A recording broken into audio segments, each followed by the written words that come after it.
ಸ್ನೇಹಿತರೆ ನಮಸ್ಕಾರ. ನಾನು ರವೀಂದ್ರ ಜೋಶಿ. ಈ ಜಿಯೋಪೊಲಿಟಿಕಲ್ ವಿಷಯಗಳು ಅಂದರೆ ಅಂತಾರಾಷ್ಟ್ರೀಯ ವಿಷಯಗಳು ನನಗೆ ತುಂಬ ಇಷ್ಟವಾಗುವಂಥ ವಿಷಯಗಳು. ಯಾಕೆ ಅಂತಂದರೆ ಅದರಲ್ಲಿ ಸವಾಲುಗಳಿರ್ತವೆ. ಬೇರೆ ಬೇರೆ ರಾಷ್ಟ್ರಗಳು ಹಿಡನ್ ಅಜೆಂಡಾ ಇಟ್ಕೊಂಡು ಸಭೆಗಳನ್ನು ಮಾಡಿರ್ತವೆ. ಮೇಲ್ನೋಟಕ್ಕೆ ದ್ವಿಪಕ್ಷೀಯ ಮಾತುಕತೆ ಅಂತ ಹೇಳ್ತವೆ. ಪರಸ್ಪರ ನಾಯಕರು ಹಸ್ತಲಾಘವ ಮಾಡ್ತಾರೆ, ಫೋಟೋ ತೆಗೆಸ್ಕೋತಾರೆ. ಆದರೆ ಮಾರನೇ ದಿವಸವೇ ದೇಶದ ವಿರುದ್ಧ ಪಿತೂರಿಯನ್ನು ನಡೆಸ್ತಾ ಇರ್ತಾರೆ.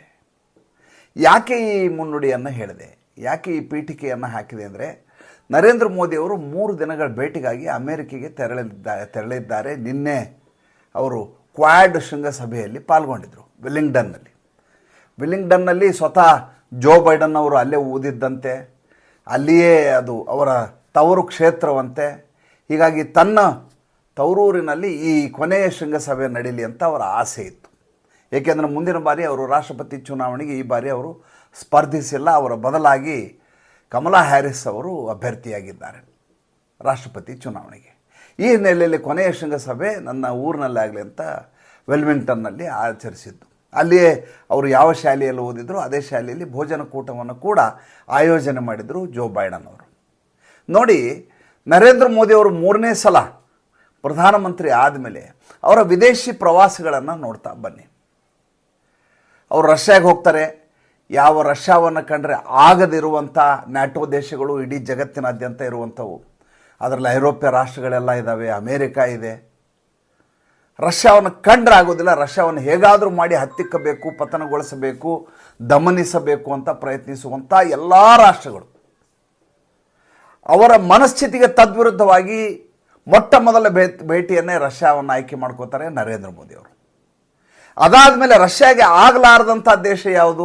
ಉಕ್ರೇನ್. ಯಾವ ಉಕ್ರೇನು ಇಡೀ ಎಲ್ಲ ನ್ಯಾಟೋ ದೇಶಗಳಿಗೆ ಹೆಗಲಾಗಿರುತ್ತೋ, ಆ ಉಕ್ರೇನ್ ಹೆಗಲ ಮೇಲೆ ಬಂದೂಕನ್ನಿಟ್ಟು ರಷ್ಯಾಗೆ ಗುಂಡನ್ನು ಹೊಡಿತಾ ಇರ್ತವೆ ನ್ಯಾಟೋ ದೇಶಗಳು.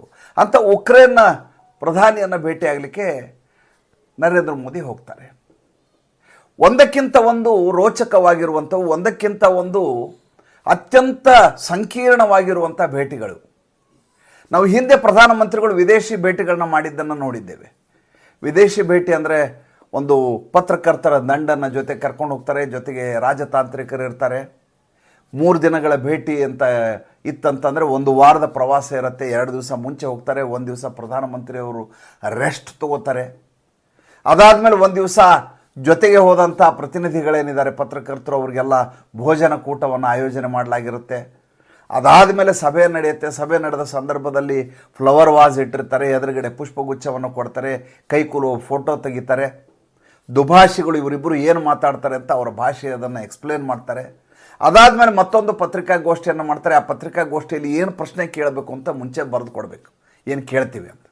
ಅಲ್ಲಿಗೆ ಒಂದು ವಿದೇಶಿ ಪ್ರವಾಸ ಮುಕ್ತಾಯ ಆಗುತ್ತೆ. 100 ಕೋಟಿ ರೂಪಾಯಿಗಳನ್ನು ಇದಕ್ಕಾಗಿ ವ್ಯಯಿಸುವಂಥ ಒಂದು ನಮ್ಮ ಪರಂಪರೆ ನಡ್ಕೊಂಡು ಬಂದಿರುವಂಥದ್ದು. ನರೇಂದ್ರ ಮೋದಿ ಬಂದ ಮೇಲೆ ಇದು ಸಂಪೂರ್ಣವಾಗಿ ಬದಲಾಗಿ ಹೋಗಿದೆ ಅಂತ ನಾನು ಹೇಳ್ತಾ ಇಲ್ಲ. ಸ್ವತಃ ನಮ್ಮ ಡಾಕ್ಟರ್ ಎಸ್ ಜೈಶಂಕರ್ ಇದ್ದಾರಲ್ಲ, ಅವರು ಹೇಳ್ತಾ ಇರುವಂಥ ಮಾತು. ವಿದೇಶಾಂಗ ಸಚಿವ, ನಮ್ಮ ಈ ರೀತಿಯಾದಂಥ ಪರಂಪರೆಯೇ ನಮ್ಮಲ್ಲಿರಲಿಲ್ಲ. ರಾತ್ರಿಯೆಲ್ಲ ಪ್ರವಾಸ ಮಾಡಿ ನರೇಂದ್ರ ಮೋದಿಯವರು ಒಂದು ದೇಶವನ್ನು ಮುಟ್ತಾರೆ. ಬೆಳಗ್ಗೆ ಎದ್ದು ಮತ್ತೆ ರೆಡಿಯಾಗಿ ಮುಂದಿನ ಕಾರ್ಯಕ್ರಮವನ್ನು ಆಯೋಜನೆ ಮಾಡ್ತಾರೆ. ಪತ್ರಕರ್ತರ ದಂಡನ್ನು ಕರ್ಕೊಂಡು ಹೋಗುವಂಥ ಪರಿಪಾಠವನ್ನೇ ನಿಲ್ಲಿಸಿಬಿಟ್ರು. ಈಗ ನೋಡಿ, ಅಮೆರಿಕಕ್ಕೆ ಹೋದಂಥ ಸಂದರ್ಭ. ಅಮೆರಿಕ ಈಗ ಭಾರತದಲ್ಲಿ ಸರ್ಕಾರವನ್ನು ತಿಪ್ಪರ್ಲಾಗ ಹೊಡೆಸಬೇಕು ಅಂಥೇಳಿ ಇನ್ನಿಲ್ಲದ ಹಾಗೆ CIA ಸಂಚನ್ನು ಮಾಡ್ತಾ ಇರುವಂಥದ್ದು. ಬಾಂಗ್ಲಾದೇಶದಲ್ಲಿ ಯಶಸ್ವಿಯಾಗಿದೆ. ಡೊನಾಲ್ಡ್ ಹೋಗಿ ಬಾಂಗ್ಲಾದೇಶದಲ್ಲಿ ಕೇವಲ ಕೆಲವೇ ತಿಂಗಳುಗಳಲ್ಲಿ ಒಂದು ಜನವರಿ ಫೆಬ್ರವರಿಲಿ ಬಂದಂಥ ಸರ್ಕಾರವನ್ನೇ ಆಗಸ್ಟ್ ಹೊತ್ತಿಗೆ ಪಲ್ಟಿ ಹೊಡಿಸ್ಬಿಡ್ತಾರೆ. ಅಲ್ಲಿಗೆ ದೊಡ್ಡಣ್ಣ ಅನ್ನುವಂಥ ಈ ದೊಡ್ಡಣ್ಣ ಯಾವ ರೀತಿ ಪೈಶಾಚಿಕ ಕೃತ್ಯವನ್ನು ನಡೆಸ್ತಾನೆ ಅನ್ನೋದನ್ನು ಆಲೋಚನೆ ಮಾಡಬೇಕು. ಅದಾದ ತಕ್ಷಣ ಎಲ್ಲರೂ ಆಲೋಚನೆ ಮಾಡ್ತಾರೆ, ಹಾಗಾದರೆ ಭಾರತ ದೇಶದಲ್ಲಿ ಕೂಡ ಇದೇ ರೀತಿಯಾಗಿ ಮಾಡ್ಬೋದು ಅಂತ ಭಾರತದಲ್ಲಿರುವಂಥ ವಿಪಕ್ಷದ ರಾಜಕಾರಣಿಗಳು ಕನಸು ಕಾಣಲಿಕ್ಕೆ ಶುರು ಮಾಡ್ತಾರೆ. ಅದಕ್ಕೆ ಪೂರಕವಾಗಿ ಅಮೆರಿಕದ ರಾಜತಾಂತ್ರಿಕರು ಭಾರತದ ರೈತರನ್ನು ಭೇಟಿ ಆಗ್ತಾರೆ, ಭಾರತದ ವಿಪಕ್ಷದವರನ್ನು ಭೇಟಿ ಆಗ್ತಾರೆ, ಕಾಶ್ಮೀರದಲ್ಲಿರುವಂಥ ನಾಯಕರನ್ನು ಭೇಟಿ ಆಗ್ತಾರೆ, ರೈತರನ್ನ ಚಹಾ ಕೂಟಕ್ಕೆ ಕರೀತಾರೆ, ಚಂದ್ರಬಾಬು ನಾಯ್ಡುವನ್ನು ಭೇಟಿ ಆಗ್ತಾರೆ, ಅಸಾದುದ್ದೀನ್ ಓವೈಸಿನ ಭೇಟಿ ಆಗ್ತಾರೆ. ಯಾವ ರೀತಿ ಕಾವನ್ನು ಪಡೆಯುತ್ತೆ ಅಂದರೆ, ಹಾಗಾದ್ರೆ ನರೇಂದ್ರ ಮೋದಿ ಸರ್ಕಾರ ಬಿದ್ದು ಹೋಯಿತು ಅಂತ. ಆ ಕಡೆ ಬಾಂಗ್ಲಾದೇಶದಲ್ಲಿ ಅಲ್ಲಿ ಬಂದು ಕೂತಿರುವಂಥ CIA ಏಜೆಂಟ್ ಥರ ಇರುವಂಥ ಅಲ್ಲಿಯ ಈಗಿನ ಚೀಫ್ ಅಡ್ವೈಸರ್ ಅಂತ ತಾನೇ ಕರ್ಕೋತಾ ಇರೋದು. CEO ನಾನು ಅಂತ. ಚೀಫ್ ಅಡ್ವೈಸರ್ ಅಂತಾನೆ, ಚೀಫ್ ಎಕ್ಸಿಕ್ಯೂಟಿವ್ ಆಫೀಸರ್ ಅಲ್ಲ, ಚೀಫ್ ಅಡ್ವೈಸರ್ನ ಸರ್ಕಾರಕ್ಕೆ ಪ್ರಧಾನಮಂತ್ರಿ ಹುದ್ದೆಗಿರುವಂಥ ಮೊಹಮ್ಮದ್ ಯೂನಸ್ ನನ್ನ ಸರಿಸಮನಾಗಿ ಭಾರತ ನನ್ನನ್ನು ಕನ್ಸಿಡರ್ ಮಾಡಬೇಕು, ನಾನು ಕೆಳಗಡೆ ಇದ್ದೀನಿ ಅಂತ ಪರಿಭಾವಿಸಬಾರದು, ನನಗೆ ಬೆಲೆಯನ್ನು ಕೊಡಬೇಕು, ನಮ್ಮ ಆಂತರಿಕ ವಿಚಾರದಲ್ಲಿ ಭಾರತ ದೇಶ ತಲೆ ತೂರಿಸಬಾರದು, ಬಾಂಗ್ಲಾದೇಶದಲ್ಲಿ ನಡೆಯುವ ವಿದ್ಯಮಾನಗಳ ಬಗ್ಗೆ ಇವರು ಕಮೆಂಟ್ಗಳನ್ನು ಮಾಡಬಾರ್ದು, ಶೇಖ್ ಹಸೀನಾಗೆ ಆಶ್ರಯವನ್ನು ಕೊಡಬಾರ್ದು, ಈ ರೀತಿಯಾದಂಥ ಬೇಡಿಕೆಗಳನ್ನ ಇಡ್ತಾನೆ. ಯಾವ ಅಮೇರಿಕ ಮೊಹಮ್ಮದ್ ಯೂನಸ್ಸನ್ನು ಇಟ್ಕೊಂಡು ಬಾಂಗ್ಲಾದೇಶದಲ್ಲಿ ಸರ್ಕಾರ ನಡೆಸ್ತಾ ಇದೆಯೋ ಆ ಅಮೇರಿಕಾಗೆ ಈಗ ನರೇಂದ್ರ ಮೋದಿ ಹೋಗಿರೋದು. ನೋಡಿ ಹೆಂಗಿದೆ ನೋಡಿ. ನ್ಯೂ ಜೆರ್ಸಿಯಲ್ಲಿ ಒಂದು ಕಾರ್ಯಕ್ರಮ ಇದೆ ಇವ್ರದೀಗ, ಕಾಲೇಜ್ ಕಾಂಪ್ಲೆಕ್ಸಲ್ಲಿ ನೀವು ನಂಬಲ್ಲ 25,000 ಟಿಕೆಟ್ಗಳು ಆಗಲೇ ಮಾರಾಟ ಆಗಿ ಹೋಗಿದ್ದಾವೆ ನರೇಂದ್ರ ಮೋದಿ ಅವರ ಕಾರ್ಯಕ್ರಮದ ಭಾಷಣ ಕೇಳಲಿಕ್ಕಾಗಿ. ಒಬ್ಬ ಸೂಪರ್ ಸ್ಟಾರ್ಗೆ ಯಾವ ರೀತಿಯ ಮನ್ನಣೆಯನ್ನು ಕೊಡಲಾಗುತ್ತೋ ಅದೇ ರೀತಿಯಾದಂಥ ಜನಪ್ರಿಯತೆಯನ್ನು ಈ ಕಾಲಘಟ್ಟದಲ್ಲಿಯೂ ಇವತ್ತಿಗೂ ನರೇಂದ್ರ ಮೋದಿಗೆ ಅಮೆರಿಕದಲ್ಲಿ ಇದೇ ಸ್ಥಿತಿ ಇದೆ. ನಿನ್ನೆ ಮೊನ್ನೆ ನಡೆದಿರುವಂಥ ವಿದ್ಯಮಾನಗಳ ವಿಡಿಯೋಗಳನ್ನು ನೋಡಿದರೆ ನಿಮಗೆ ಅರ್ಥ ಆಗುತ್ತೆ. ಒಬ್ಬ ಸೂಪರ್ ಸ್ಟಾರ್ ಹೋದಾಗ, ಅಮಿತಾಬ್ ಬಚ್ಚನ್ ಹೋದರೆ ಯಾವ ರೀತಿ ಜನ ನುಗ್ತಾರೆ, ಆ ರೀತಿ ನರೇಂದ್ರ ಮೋದಿ ಅವರು ನೋಡಲಿಕ್ಕೆ ಅಲ್ಲಿರುವಂಥ ಭಾರತೀಯರು, ಅನಿವಾಸಿ ಭಾರತೀಯರು ದುಂಬಾಲು ಬೀಳ್ತಾ ಇದ್ದಾರೆ. 40 ಸಂಸ್ಥೆಗಳು ವೆಲ್ಕಮ್ ಪಾರ್ಟ್ನರ್ಶಿಪ್ಪನ್ನು ಕೇಳ್ಕೊಂಡಿದ್ದಾವೆ ನರೇಂದ್ರ ಮೋದಿ ಅವರ ಸಭೆಗೆ. ಸಭೆ ಹೆಸರೇನು? ನರೇಂದ್ರ ಮೋದಿ ಆ್ಯಂಡ್ US ಅಂತ. ಹೌಡಿ ಯು ಮೋದಿ ಅಂತ ಇನ್ನೊಂದು ಕಾರ್ಯಕ್ರಮದ ಹೌಡಿ ಮೋದಿ ಅಂತ ಮಾಡಿದ್ರು ಈ ಹಿಂದೆ ಡೊನಾಲ್ಡ್ ಟ್ರಂಪ್ ಇದ್ದಂಥ ಸಂದರ್ಭದಲ್ಲಿ. ಈಗ ಜೋ ಬೈಡನ್ ಕಾಲಘಟ್ಟದಲ್ಲಿ ಅದೇ ರೀತಿಯಾದಂಥ ಒಂದು ದೊಡ್ಡದಾದಂಥ ಸಭೆಯನ್ನು ಆಯೋಜನೆ ಮಾಡಲಾಗಿದೆ. ಇವತ್ತು ನಡೀತಾ ಇದೆ, ಭಾರತೀಯ ಕಾಲಮಾನಕ್ಕೆ ಸಂಜೆ ಅಲ್ಲಿ ನಡೆಯುತ್ತೆ.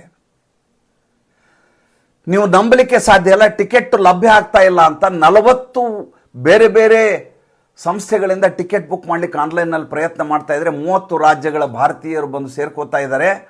ಇಡೀ ಅಮೇರಿಕದಲ್ಲಿ ಚಾರಿತ್ರಿಕವಾದಂಥ ಸಭೆ ಅದಾಗ್ತದೆ. ಆ ಸಭೆಯಲ್ಲಿ ನರೇಂದ್ರ ಮೋದಿ ಅವರು ಹಿಂದಿಯಲ್ಲಿ ಮಾತನಾಡಲಿದ್ದಾರೆ.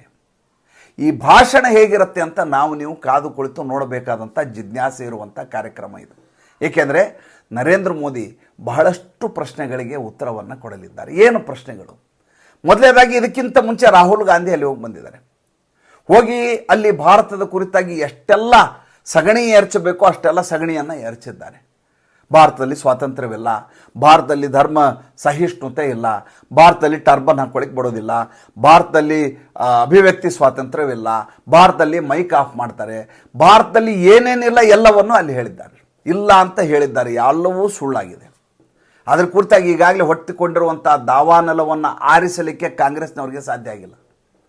ಇಡೀ ದೇಶಾದ್ಯಂತ ಕಂಡ ಕಡೆ ರಾಹುಲ್ ಗಾಂಧಿ ಮೇಲೆ ಮೊಟ್ಟ ಮೊದಲೇ ಬಾರಿಗೆ ಕೇಸುಗಳು ಬೀಳ್ತಾ ಇದ್ದಾವೆ. ಯಾವ ಭಾರತದ ಇಮೇಜಿಗೆ ಧಕ್ಕೆ ತರುವಂಥ, ಅಸ್ಮಿತೆಗೆ ಧಕ್ಕೆ ತರುವಂಥ ಕೆಲಸವನ್ನು ರಾಹುಲ್ ಗಾಂಧಿ ಮಾಡಿದ್ದಾರೋ ಅದೆಲ್ಲದಕ್ಕೂ ಈಗ ನರೇಂದ್ರ ಮೋದಿ ಅವರು ಇಂದು ಸಂಜೆ ಉತ್ತರವನ್ನು ಕೊಡಲಿದ್ದಾರೆ. ಅಷ್ಟೇ ಅಲ್ಲ, ಯಾವ ಬಾಂಗ್ಲಾದೇಶ ಇನ್ನಿಲ್ಲದ ಹಾಗೆ ಅಟಾಟೋಪವನ್ನು ಮಾಡ್ತಾ ಇದೆಯೋ ಆ ಬಾಂಗ್ಲಾದೇಶಕ್ಕೆ ಮೊಹಮ್ಮದ್ ಯೂನಸ್ಗೆ ಏನು ಉತ್ತರ ಕೊಡಬೇಕು ಆ ಉತ್ತರವನ್ನು ಕೊಡ್ತಾ ಇದ್ದಾರೆ. ಯಾವ ಅಮೆರಿಕೆಯ ಡೀಪ್ ಸ್ಟೇಟ್ ಭಾರತವನ್ನು ತುಂಬ ಹಗುರಾಗಿ ಪರಿಗಣಿಸಿಕೊಂಡಿದೆಯೋ ಅಂತ ಡೀಪ್ ಸ್ಟೇಟ್ಗೆ ನಿಮ್ಮ ತಾಕತ್ತೇನು, ಭಾರತದ ತಾಕತ್ತೇನು ಅಂತ ಪರೋಕ್ಷವಾಗಿ ಉತ್ತರವನ್ನು ಕೊಡಲಿದ್ದಾರೆ. ಡೀಪ್ ಸ್ಟೇಟು ಜಗತ್ತಿನಲ್ಲಿ ಯಾವ್ಯಾವ ದೇಶವನ್ನು ಬೇಕಾದರೂ ಅಲ್ಲಾಡಿಸಿರಬಹುದು, ಭಾರತವನ್ನು ಈ ಕ್ಷಣದಲ್ಲಿ ಅಲ್ಲಾಡಿಸುವುದು ಸುಲಭ ಅಲ್ಲ ಅನ್ನುವಂಥ ಎಚ್ಚರಿಕೆಯನ್ನು ನರೇಂದ್ರ ಮೋದಿ ಅವರು ಕೊಡ್ತಾರೆ ಅಂತ ರಾಜಕೀಯ ವಿಶ್ಲೇಷಕರು ನಿರೀಕ್ಷೆಯನ್ನು ಇಟ್ಕೊಂಡಿದ್ದಾರೆ. ಈ ಬಾರಿಯ 3 ದಿನಗಳ ನರೇಂದ್ರ ಮೋದಿ ಅವರ ಭೇಟಿ ಇದೆಯಲ್ಲ, ಅಮೆರಿಕೆಯ ಭೇಟಿ, ಇದು ಚಾರಿತ್ರಿಕವಾಗಿರುತ್ತೆ. ಅವರ ಭಾಷಣ ಪ್ರತಿ ಸಾಲನ್ನು ಕೇಳುವ ಹಾಗಿರುತ್ತೆ. ನೀವು ಕೇಳ್ಕೊಂಡ್ಮೇಲೆ ಮತ್ತೆ ಇದರ ಕುರಿತು ಚರ್ಚೆ ಮಾಡೋಣ. ಸಂಚಿಕೆ ಇಷ್ಟ ಆಗಿದ್ದರೆ ಲೈಕ್ ಮಾಡಿ, ಫಾಲೋ ಮಾಡಿ, ಶೇರ್ ಮಾಡಿ. ನಮ್ಮ ಮುಕ್ತ ಪತ್ರಿಕೋದ್ಯಮಕ್ಕೆ ದಯವಿಟ್ಟು ಆರ್ಥಿಕವಾಗಿ ಬೆಂಗಾವಲಾಗಿ. ನಮಸ್ಕಾರ.